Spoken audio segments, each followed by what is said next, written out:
हाँ जी विद्यार्थियों, स्वागत, अभिनंदन आप सभी का online YouTube channel study bye Arun पर। मेरे सभी बीए प्रथम वर्ष के विद्यार्थी, कैसे हो आप सभी? आज आपका एग्जाम हो गया। महाराजा गंगा सिंह विश्वविद्यालय का बीए प्रथम वर्ष फर्स्ट सेमेस्टर का इतिहास विषय का जो पहला पेपर है, प्राचीन भारत का इतिहास, उसका पेपर जो है सफलतापूर्वक संपन्न हो गया है। सभी विद्यार्थी अच्छा करके आए हैं और आज मैं बड़ा खुश हूँ। इसलिए हूँ खुश क्योंकि अपने जो मॉडल पेपर मैंने डाले थे, जो अपलोड किए थे यूट्यूब के ऊपर, 4 मॉडल पेपर मैंने अपलोड किए थे प्राचीन भारत के इतिहास से संबंधित, और उन्हें उनमें से लगभग 20 से 25% जो है वो आपके इस पेपर में आ गए हैं। तो जिन लोगों ने ये वीडियो देखे हैं 4 प्राचीन भारत से संबंधित, उनको ज़रूर इसका बेनिफिट जो है पेपर में मिला होगा। आई होप आप सभी को बेनिफिट इसका मिला होगा। तो इसलिए मैं आपको कह रहा था कि महत्वपूर्ण प्रश्न है और परीक्षा में आने की पूरी संभावना है।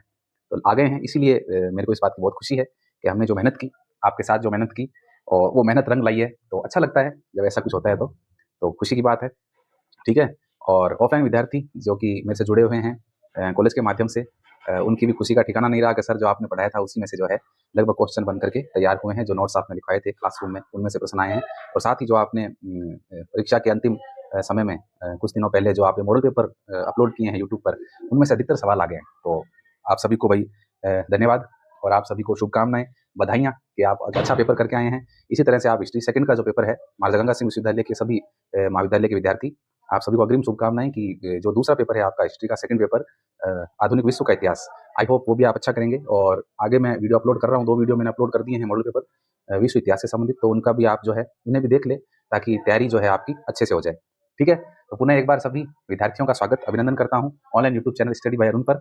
और पेपर मेरे सामने आ गया है, किसी विद्यार्थी से लिया मैंने और देखा कि भाई कौन-कौन से प्रश्न हैं, तो मैंने सोचा क्यों ना आपको एक बार सॉल्व करवा दिया जाए और देख लें कि भाई किस तरह के प्रश्न आए हैं। और अपने नोट्स में से अधिकतर प्रश्न पढ़े हैं, अपने जो मॉडल पेपर मैंने करवाए हैं उनमें से अधिकतर प्रश्न पढ़े हैं।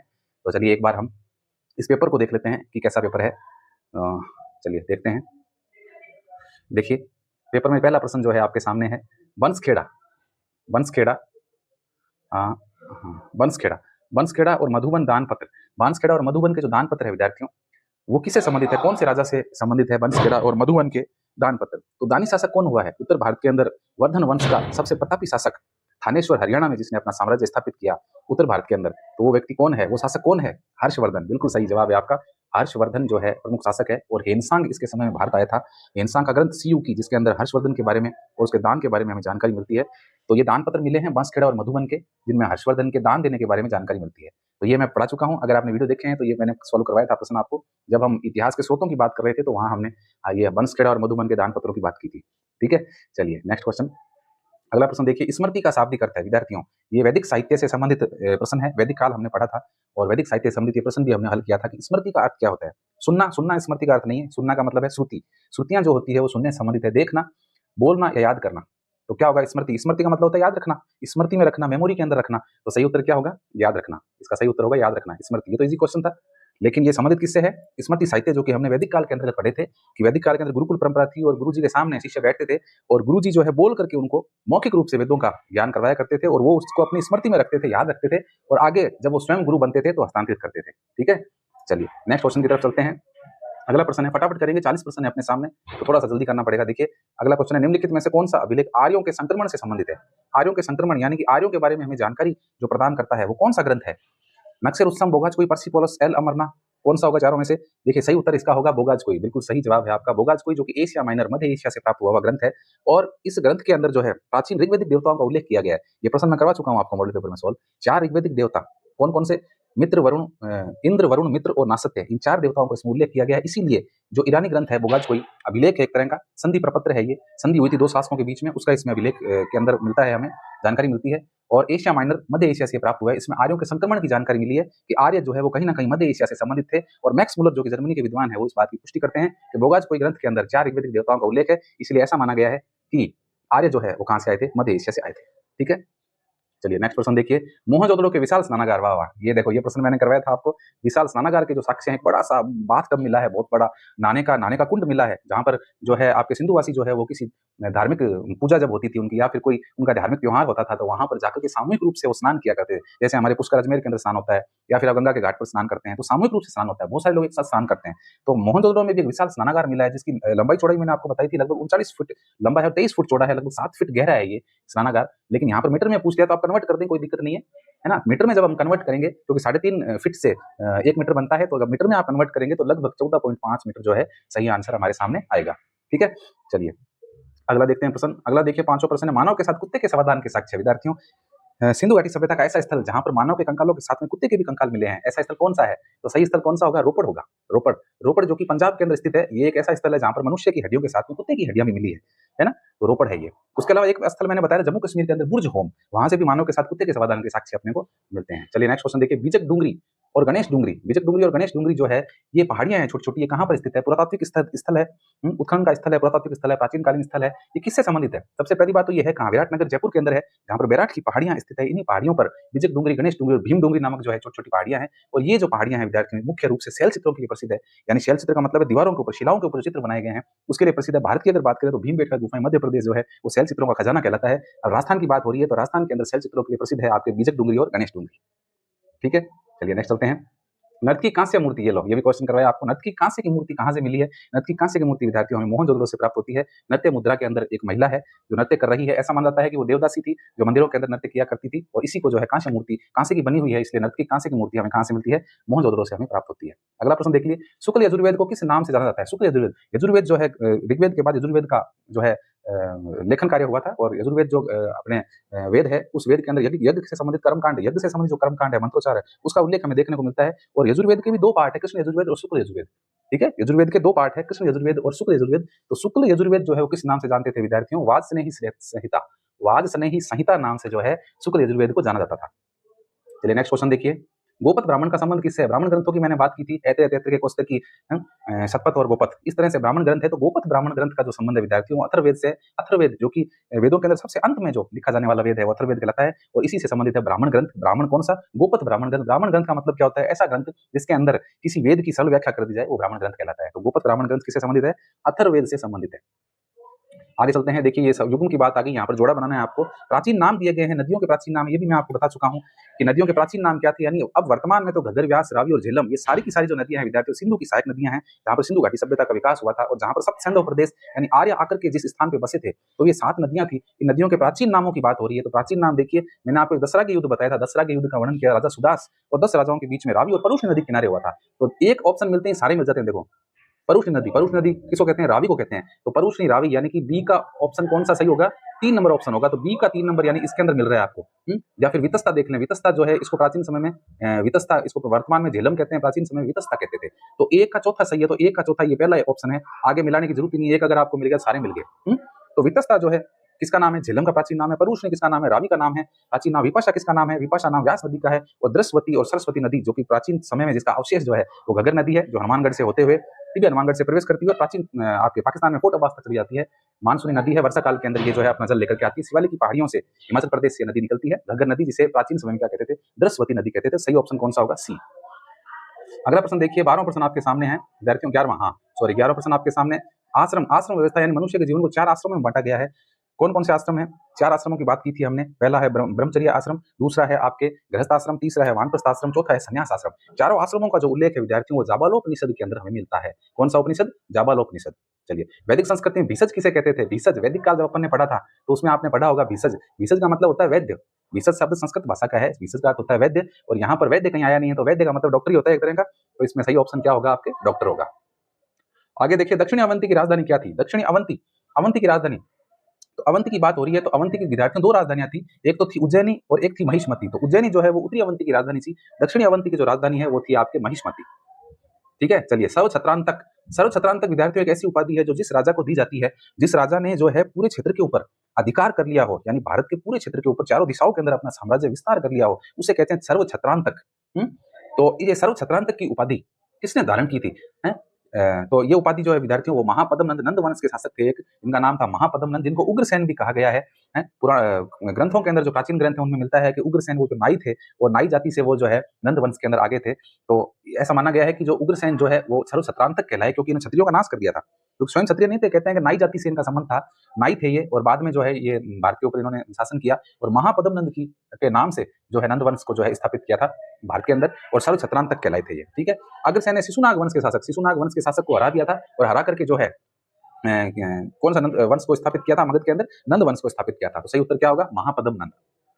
चलिए आगे देखिए, मुद्रा राक्षस के रचयिता कौन है? मुद्रा राक्षस विशाखदत्त इसके रचयिता है। पूरी कहानी बताई थी मैंने आपको, इसका नाम मुद्रा राक्षस क्यों रखा गया है।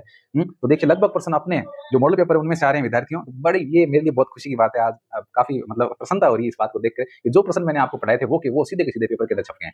ठीक है, तो मुद्रा राक्षस के रचयिता कौन है? मौर्यकालीन ग्रंथ है, मौर्य काल के ऊपर जानकारी प्रदान करता है और विशाखदत्त इसके लेखक हैं।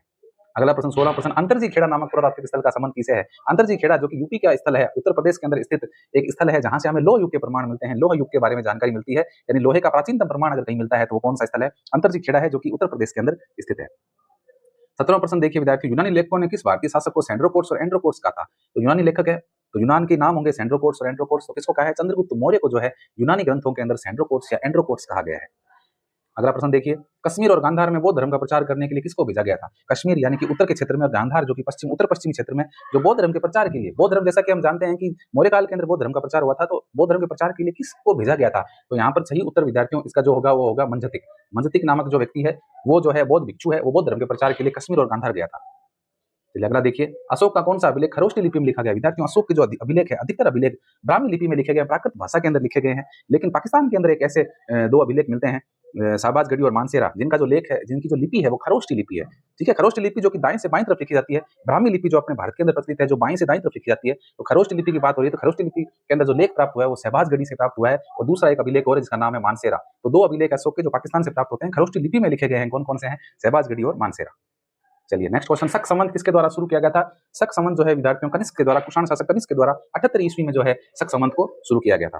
ठीक है, चलिए नेक्स्ट क्वेश्चन पर चलते हैं। हाथी गुम्फा अभिलेख का संबंध किसे है? हाथी गुम्फा अभिलेख जो कि कलिंग के शासक खारवेल से संबंधित है विद्यार्थियों। तो सही ऑप्शन क्या होगा? खारवेल। कलिंग यानी उड़ीसा, कलिंग कहाँ है? उड़ीसा के अंदर है, वहां का एक शासक था खारवेल। और ये खारवेल जो है ये मौर्य वंश के पश्चात, यानी जब मौर्य वंश का पतन हो गया था उसके पश्चात इसने जो है 193 से 170 ईसा पूर्व के पास में क्या है कि शासन किया था। कहां पर? उड़ीसा के अंदर शासन किया था। तो इसी शासक की जानकारी, खारवेल की जानकारी हमें इसका आदि गुम्फा अभिलेख जो है वो प्रदान करता है। पुष्यमित्र शुंग की दूसरी राजधानी क्या थी? विद्यार्थियों पुष्यमित्र शुंग जो है जिसने शुंग वंश की स्थापना की थी, कौन से वंश को खत्म करके, किस वंश को खत्म करके? मौर्य वंश को खत्म करके शुंग वंश की स्थापना करती थी। कहां पर? मगध के अंदर। मगध की राजधानी पाटलिपुत्र थी। तो पुष्यमित्र शुंग की पहली राजधानी जो है वो विद्यार्थियों पाटलिपुत्र मिलती है। दूसरी राजधानी जो है वो कौन सी थी? विदिशा थी। विदिशा जो कि मध्य प्रदेश में स्थित है, तो ये दूसरी राजधानी थी उसकी। अगला प्रश्न, अशोक के चौथे शिलालेख के महामात्रों, धर्म महामात्रों की नियुक्ति की सूचना देता है। विद्यार्थियों अशोक के 14 शिलालेख में मिलते हैं, 8 विभिन्न स्थानों से प्राप्त होते हैं। एक अभिलेख के अंदर 14 लाइनें लिखी हुई है, इसीलिए एक लाइन को एक शिलालेख कहा गया है। तो जो अशोक का जो 5वां शिलालेख है विद्यार्थियों, उस शिलालेख के अंदर धर्म महामात्रों की नियुक्ति के बारे में जानकारी हमें प्राप्त होती है। अगला देखिए, सारीपुत्र प्रकरण के रचयिता कौन है? सारीपुत्र प्रकरण विद्यार्थियों, सारीपुत्र प्रकरण जो है एक्चुअल में सारीपुत्र जो है वो आपके भगवान बुद्ध के शिष्य थे। भगवान बुद्ध के जो है वो शिष्य थे सारीपुत्र, और ये जो है कनिष्क के दरबारी थे, एक अश्वघोष, इनके द्वारा रचित ग्रंथ है ये। इसके अंदर सारीपुत्र जो है भगवान बुद्ध से जो है बौद्ध धर्म की दीक्षा ग्रहण करता है ना। तो ये सारी कहानी जो है भगवान बुद्ध से बौद्ध धर्म की दीक्षा ग्रहण करने की जो स्टोरी है, कहानी है, ये इसके अंदर लिखी गई है। किसके अंदर? सारीपुत्र प्रकरण के अंदर। और लेखक कौन है इसके? अश्वघोष है, जो कि कनिष्क के समय में कुषाण शासक कनिष्क के दरबारी थे। ठीक है, चलिए नेक्स्ट क्वेश्चन देखिए, अकाराध्यक्ष का संबंध किससे है? अकाराध्यक्ष शब्द किसके लिए काम में लेते हैं? तो अकाराध्यक्ष से सीधा ही पता चल रहा है, खान विभाग का जो अध्यक्ष होता है उसी को अकाराध्यक्ष कहा जाता है। पहला क्वेश्चन देखिए, अमरावती स्तूप का संबंध कहां से है? अमरावती स्तूप जो कि आंध्र प्रदेश में स्थित है, और इस स्तूप का संबंध सातवाहन शासकों से है। जैसा कि हमें पता है कि दक्षिण भारत के जो राजवंश है उनके अंदर मुख्य रूप से जो है सातवाहन है, चोल है, पांडे है, चेर है, चालुक्य है, ये सारे राजवंश है। तो अमरावती स्तूप जो कि आंध्र प्रदेश में स्थित है, इसका निर्माण किसने करवाया था? सातवाहन शासकों ने करवाया था। चलिए नेक्स्ट देखिए, तंतु वाय का संबंध किससे है? इतना इजी क्वेश्चन देखो, तंतु वाय, तंतु मतलब धागा, तंतु वाय धागा बुनना, तो धागा बुनने से संबंधित है तंतु वाय। ठीक है, अगला देखिए, किस शासक के सिक्कों पर 3 लिपियां अंकित है? ऐसा कौन सा शासक है जिसके सिक्कों पर 3 लिपियां लिखी गई है? तो विद्यार्थियों ऐसा शासक यूनानी शासक है जिसका नाम है मिनेंडर, और इसके सिक्कों के ऊपर 3 लिपियों के अंदर जो है लेखन कार्य किया गया है, जिसमें यूनानी है, यूनानी लिपि है, उसके अलावा आपके भारत की जो लिपियां हैं ब्राह्मी है, और ये खरोष्टी लिपि, इसके इसके का उल्लेख भी जो है इसके सिक्कों के ऊपर मिलता है। अगला प्रश्न देखिए, कथनों पर विचार करिए, निम्न कथनों पर विचार करिए। कनिष्क के समय में चौथी बौद्ध संगीति का आयोजन किया गया था। बिल्कुल सही बात है, पहली बौद्ध संगीति का आयोजन जो है वो अजातशत्रु के समय में किया गया था। दूसरी बौद्ध संगीति का जो विद्यार्थियों आयोजन है वो कालाशोक के समय में किया गया था। तीसरी बौद्ध संगीति जो है उसका जो आयोजन है वो अशोक के समय में किया गया था, और चौथी बौद्ध संगीति का आयोजन कनिष्क, कुषाण शासक कनिष्क के शासनकाल में किया गया था। तो ये ऑप्शन अपना बिल्कुल सही है कि चौथी बौद्ध संगीति का आयोजन कनिष्क के समय में किया गया था। दूसरी संगीति, इस संगीति में वसुमित्र को उपाध्यक्ष बनाया गया था। बिल्कुल गलत, ये बात सही नहीं है। वसुमित्र तो अध्यक्ष थे, अश्वघोष थे, उनको उपाध्यक्ष बनाया गया था, तो ये इनका रॉन्ग हो गया है। इस संगीति में महायान को राजधर्म घोषित किया गया था। जी हाँ, बिल्कुल सही बात है। महायान यानी कि जो बौद्ध धर्म है वो 2 भागों में बट गया था, हीनयान और महायान। तो महायान को राजधर्म घोषित कर दिया गया था। ठीक है, तो इसमें पहला और तीसरा सही है, तो अपना उत्तर होगा केवल 1 और 3। अगला देखिए नेक्स्ट क्वेश्चन 30 नंबर क्वेश्चन अपन कर रहे हैं। कौटिल्य ने कितने प्रकार के करों का उल्लेख किया? कौटिल्य का ग्रंथ अर्थशास्त्र जो राजनीति शास्त्र का ग्रंथ है जिसमें मौर्य काल के बारे में हमें जानकारी मिलती है, इस ग्रंथ के अंदर कौटिल्य ने जो है 12 प्रकार के करों का उल्लेख किया है। अगला प्रश्न देखिए वैदिक साहित्य में तक्षक किसे कहते हैं? तक्षक या तक्षण आप कह सकते हो। तक्षण का मतलब है कारपेंटर, बढ़ई, जो लकड़ी काम करता है विद्यार्थियों, उसको तक्षण या तक्षक कहा जाता है। गाथा सप्तशती किसकी रचना है? गाथा सप्तशती के रचयिता जो है विद्यार्थियों वो हाल है। हाल कवि जो है वो गाथा सप्तशती के रचनाकार है। अगला प्रश्न देखिए किस शासक ने प्रांतीय शास्त्रीय संस्कृत अभिलेख, किस शासक से प्रारंभिक शास्त्रीय संस्कृत अभिलेख संबंधित है? तो विद्यार्थियों ऐसा कौन सा शासक है जिससे संस्कृत अभिलेख का संबंध है? तो इसका उत्तर होगा आपका सिमुक इसका सही उत्तर होगा हमारे सामने। आगे देखिए अगला क्वेश्चन 34वां है। सेठी का इस्तेमाल किसके लिए किया जाता था? देखिए बिल्कुल साधारण शब्द आ गया सेठी। तो सेठी का मतलब सेठ का मतलब बढ़िया व्यापारी, तो इसका मतलब व्यापारियों के लिए जो है ये शब्द प्रयोग में लिया जाता था। 35वां प्रश्न आपके सामने। पाणिनि का अष्टाध्यायी संस्कृत का महत्वपूर्ण ग्रंथ पाणिनि 8 अध्यायों से बना हुआ, इसीलिए इसका नाम अष्टाध्यायी है। और ये प्रश्न मैं करवा भी चुका हूं विद्यार्थियों, बहुत से प्रश्न हैं, लगभग 20 से 25 प्रश्न, 25 से ऊपर भी हो सकते हैं ऐसे प्रश्न जो मैंने अपने मॉडल पेपर में करवाए हैं और आप करके आए हैं, अच्छे से करके आए हैं आई होप। तो पाणिनि के अष्टाध्यायी की विषय वस्तु क्या है? तो मैंने आपको बताया पाणिनि का जो ग्रंथ है अष्टाध्यायी वो संस्कृत भाषा के ऊपर लिखा गया ग्रंथ है, तो इसका संबंध किससे है? व्याकरण से है। नेक्स्ट प्रश्न देखिए सिंधु सभ्यता के दौरान किस देश को मेसोपोटामिया के नाम से जाना जाता था? 11वीं क्लास एनसीईआरटी का पहला पार्ट है विद्यार्थियों जो ग्रामीण कला और शहरी जीवन, लेखन कला और शहरी जीवन, सॉरी लेखन 11वीं क्लास एनसीईआरटी विश्व के इतिहास का पहला पार्ट है लेखन कला और शहरी जीवन, जिसके अंदर मेसोपोटामिया के बारे में जानकारी मिलती है। जो मेसस और पोटामिया दो शब्दों से मिलकर बना है। मेसस का मतलब होता है मध्य में और पोटामिया का मतलब होता है नदियां, यानी दो नदियां दजला और फरात नदियों के बीच का जो क्षेत्र है वो मेसोपोटामिया कहलाता है। और ये क्षेत्र कहाँ है? इराक के अंदर है। वर्तमान में इराक जो देश है वो मेसोपोटामिया सभ्यता का स्थल माना जाता है। चलिए कितना इजी क्वेश्चन देखिए। दक्षिणी पांचाल की राजधानी क्या थी? दक्षिणी पांचाल की राजधानी जो है विद्यार्थियों काम्पिल्य थी। काम्पिल्य जो कि उत्तर प्रदेश के अंदर स्थित ये क्षेत्र है और प्राचीन काल में इसको काम्पिल्य नाम दिया गया जो दक्षिणी पांचाल की राजधानी थी। अगला देखिए 38वां प्रश्न। राजवैद जीवक जो है वो अपने पड़ोसी राजा अवंती के शासक, अवंती का शासक था विद्यार्थियों चंद्र प्रधोत, वो बीमार पड़ गया था तो उसके इलाज के लिए जो है बिंबिसार ने अपने राजवैद यानी खुद का डॉक्टर था इनका बिंबिसार का खुद का एक फैमिली डॉक्टर था जिसका नाम था जीवक, इसको अपने पड़ोसी अवंती के शासक चंद्र प्रधोत के इलाज करने के लिए भेजा था। तो वो शासक कौन था? बिंबिसार था। चलिए आगे देखिए भारत के पहले इतिहासकार की संज्ञा किसे देते हैं? भारत के पहले इतिहासकार, तो यहाँ पर कोई भी ऐसा इतिहासकार आपको दिख नहीं रहा है, तो कल्हणी है। कल्हण है जिन्होंने कश्मीर का इतिहास लिखा था। इनका ग्रंथ है रासतरंगिणी, जिसके अंदर इन्होंने कश्मीर राज्य के बारे में जानकारी दी है। साथ ही मौर्य काल की भी जानकारी हमें प्रदान करता है। तो भारत के पहले इतिहासकार जो है वो कल्हण कहलाते हैं। पतंजलि नहीं हो सकते, पतंजलि तो जो है उनका ग्रंथ है महाभाष्य, तो संस्कृत भाषा से संबंधित है। कालिदास जो है उन्होंने बहुत से नाटकों की रचना की थी, अभिज्ञान शाकुंतलम, विक्रम और वंश, मालविकाग्नि मित्रम, रघुवंश कुमार संभव, कई ग्रंथ लिखे थे, लेकिन उन्हें हम इतिहासकार नहीं कह सकते। भाष भी नहीं हो सकते। भाष भी जो व्याकरण से संबंधित एक लेखक है, साहित्यकार है। कल्हण जो है जिन्होंने रासतरंगिणी लिखा था और इसमें इतिहास की जानकारी मिलती है, इसलिए भारत के पहले इतिहासकार जो है वो कौन है? कल्हण है। चलिए नेक्स्ट और अंतिम प्रश्न है प्राकृत रक्षा। प्राकृत भाषा की रक्षा जो है किसके द्वारा? प्राकृत भाषा में लिखी गई व्याकरण की पुस्तक के लेखक कौन है? यानी प्राकृतिक भाषा है पाली और प्राकृतिक भाषा होती है पाली भाषा जो कि बौद्ध काल में प्रचलित थी। प्राकृत भाषा जो कि जैन काल में मुख्य रूप से जैन ग्रंथ जो है वो प्राकृत भाषा में लिखे गए। अशोक के बहुत से अभिलेख हैं जो ब्राह्मी और प्राकृत के अंदर प्राकृत भाषा के अंदर हमें प्राप्त होते हैं, ब्राह्मी लिपि में हमें प्राप्त होते हैं। तो प्राकृत रक्षा नामक प्राकृत भाषा में लिखी गई जो व्याकरण की पुस्तक है विद्यार्थियों वो किसके द्वारा लिखी गई थी? संस्कृत के प्रकांड विद्वान वररुचि या कात्यायन भी हम इनको कहते हैं, इनके द्वारा लिखी गई थी। तो ठीक है विद्यार्थियों, ये आपका पूरे पेपर हो गया। पेपर के 40 प्रश्न मैंने आपको सॉल्व करवा दिए। आई होप आपको अच्छा लगा होगा और एक बार पुनः आप सभी का धन्यवाद, शुभकामनाएं अगले पेपर के लिए। फिर मिलते हैं एक और नई वीडियो के साथ, तब तक के लिए जय भारत, जय हिंद, नमस्कार।